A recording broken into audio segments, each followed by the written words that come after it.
OGS, the selling to the government sheet that was given out to you earlier, and that's outside, has that information on it. I believe that every presentation that is being made today is on the tchotchke that they have, and you can purchase it or go to the website and download it for free. Okay? Oh, I'm not sure who's the tax incentive. That these guys? You guys. That was you guys? Yes. Okay, so you guys are. Okay. Just going through our presentation, we're going to do it a little more informally than we have it set forth here. I work again at the Economic Development Corporation. I'm the head of what is a historic agency that has a historic role in New York City called the New York City Industrial Development Agency. It was created by the state, and it has that name because the original mission of the Industrial Development Agency was to attract and retain industrial jobs here in New York City, manufacturing jobs.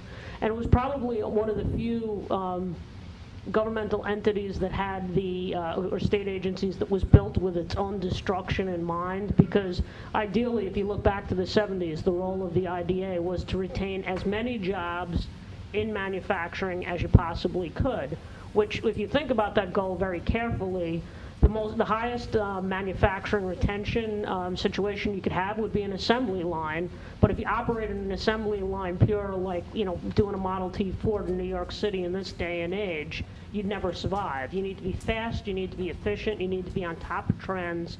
And while you need a skilled workforce, you need a workforce that just doesn't show up every day for 30 years doing this, one that can adapt and be retrained and work and grow with your business as your business adapts.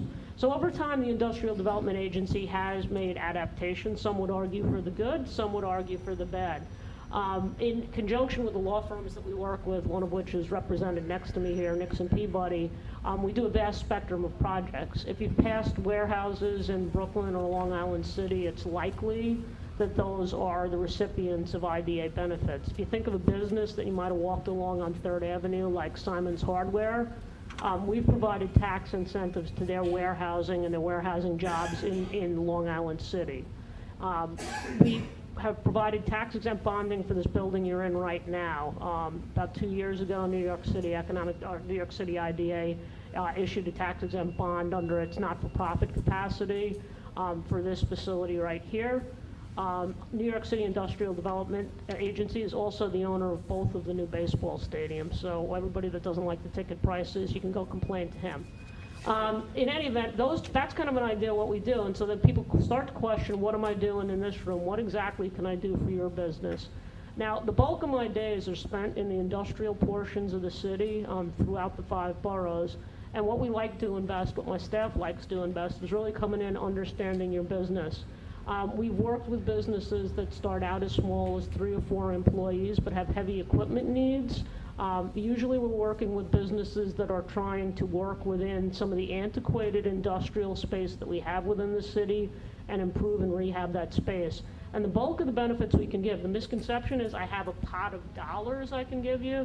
There's not $1 that I have that I control that I could give to any of you in this room. What I do have the ability to do is to give you relief from certain taxes, or also stabilize certain taxes that you pay on a regular basis, on a city and state basis, so that you have predictable cash flow for 10, 15, 20 years.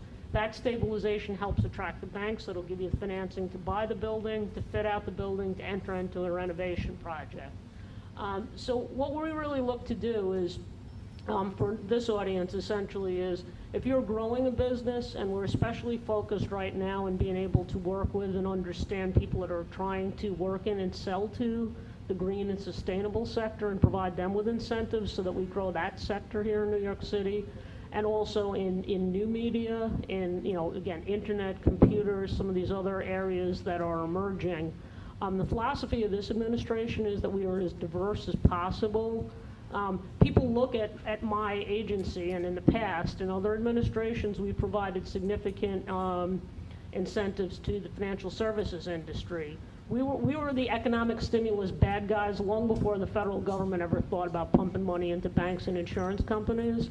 We've gotten away from that business line, and we moved away from it because we really believe that the investment in New York City has to focus on jobs being created in the not-for-profit sector, in the emerging technology sectors, and in the green and sustainable building sectors. I think I just recently read a study that said if you look at New York City commercial stock, well, we have some of the most aged commercial stock in all of the United States. So we're looking for you to create the businesses where we can improve that industrial space, we can improve that warehousing space, and we can ultimately operate in a way that'll make us a sustainable economy here in the city.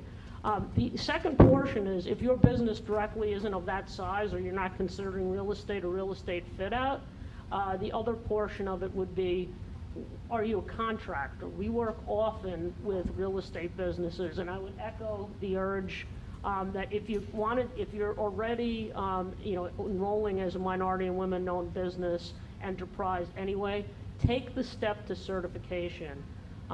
Since I don't have cash, I have tax incentives. I have a very public process by which I award those incentives. You'll see ads in the back of the New York Post that says projects I'm working on. Within those projects, when we're entering into construction, ideally what I would like to see is have the entrepreneurial business person that's receiving that tax benefit also employ the entrepreneurial business within the city, the contractor within the city.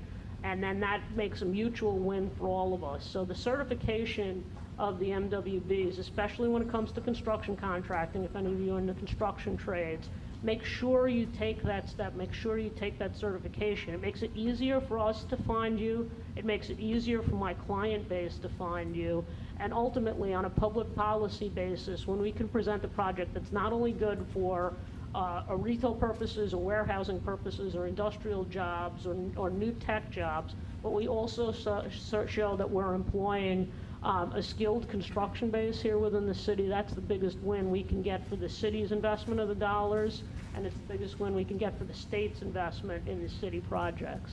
I'm going to pass it over to Scott because I've talked a little too long. He can tell you a little bit about how we work, the types of benefits we award.